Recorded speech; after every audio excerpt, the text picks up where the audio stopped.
তো বিধায়ক হওয়াৰ পিছত পৰিকল্পনা হ'ব। আমি ইস্তেহাৰ দিছোঁ, আমাৰ প্ৰতিশ্ৰুতি পত্ৰ ৰাজহুৱাকৈ মুকলি কৰিছোঁ। তাতে লিখা আছে শিক্ষা, যাতায়াত, যুৱসকলৰ কল্যাণ, উদ্যোগীকৰণ, কৃষি ব্যৱস্থাৰ উন্নয়নৰ কাৰণে আমি কাম কৰিম। আমি কৃষিৰ লগত আধুনিক প্ৰযুক্তিলৈ সংযোগ কৰিম। দলগাঁও বিধানসভা সমষ্টিৰ ক'ল্ড ষ্ট'ৰ এটা বন্ধ হৈ আছে, বনোৱাৰ পিছত মুজিবুৰ ৰহমান ডাঙৰীয়াই মুকলি কৰিব নোৱাৰিলে। তেওঁ আকৌ ক'ব ওলাইছে আমাৰ পৰিকল্পনা নাই। তেওঁ সাজি কাচি সাজু হৈ থকা ক'ল্ড ষ্ট'ৰেজটোত খেতিয়কৰ 1 কেজি টেমাটো এটা সোমাব নোৱাৰিলে আৰু কৈছে আমাৰ পৰিকল্পনা নাই। আমি বিধায়ক নিৰ্বাচন কৰাৰ পিছত আনিউল হক ডাঙৰীয়াৰ প্ৰথম আৰু প্ৰধান কাম হ'ব দলগাঁৱত স্থাপন হোৱা ক'ল্ড ষ্ট'ৰেজটো খেতিয়কসকলৰ কাৰণে মুকলি কৰা। তেওঁ ৰাইজে ধৰিব পৰা নাই। আপুনি চাওক 5 বছৰ হৈ গ'ল ক'ল্ড ষ্ট'ৰেজটো আপোনাৰ নিৰ্মাণ হোৱা। এদিন গৈছে নেকি তেওঁ বিভাগৰ ওচৰত? কৃষি বিভাগে নিৰ্মাণ কৰা ক'ল্ড ষ্ট'ৰটো মুজিবুৰ ৰহমান ডাঙৰীয়াই মুকলি কৰিব নোৱাৰিলে। স্বাস্থ্য বিভাগৰ পৰালগা অৱস্থা, প্ৰসূতিসকলে সন্তান জন্ম দিব আহিলে মঙলদৈ ৰেফাৰ কৰে।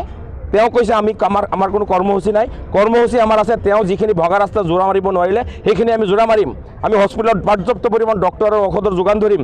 আমি ক'ল্ড ষ্ট'ৰ মুকলি কৰিম। কৃষি প্ৰযুক্তিৰ লগত আধুনিক প্ৰযুক্তিৰ লগত কৃষি সংযোজন কৰিম। খেতিয়কসকলে আধুনিক কৃষিৰ ওপৰত প্ৰশিক্ষণ দিয়াৰ ব্যৱস্থা কৰিম। আমি যিবিলাক বিদ্যালয়ত শিক্ষকৰ সংখ্যা কম সেইবিলাক বিদ্যালয়ত শিক্ষক লৈ আহিম। আৰু কি লাগে? শিক্ষা, যাতায়াত, যোগাযোগ, স্বাস্থ্য সৰ্বাংগীন উন্নয়নৰ কাৰণে আমি আগবাঢ়িম। দলৰ প্ৰাৰ্থিত্ব বিচাৰিছিলোঁ আমি কেইবাগৰাকীয়ে। দলে মিত্ৰতা কৰি এগৰাকী প্ৰাৰ্থীক দিলে, যিগৰাকী প্ৰাৰ্থীয়ে পৰিৱেশ এটা সৃষ্টি কৰিব নোৱাৰিলে নিৰ্বাচন খেলিবলৈ। তেওঁ যিখিনি প্ৰয়োজন আছিল, যিটো পৰিৱেশ সৃষ্টি কৰাৰ প্ৰয়োজন আছিল সেইটো সৃষ্টি কৰিব নোৱাৰিলে।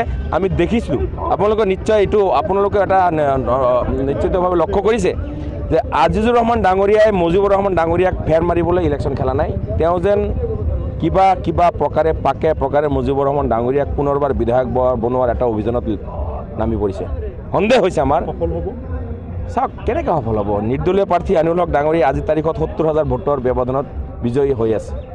আপোনালোকে পৰহি সন্ধিয়া গম পাব EVM-ত সেই ভোটাৰসকলৰ হাতত লগোৱা চিয়াহীৰ দাগ যেতিয়া বটনটোত লাগি যাব, প্ৰতিটো বুথৰ পৰা ৰাইজ ওলাই আহিব আৰু ক'ব যে ডাম্পাৰৰ ছবিত চিয়াহীৰ দাগ লাগি আছে।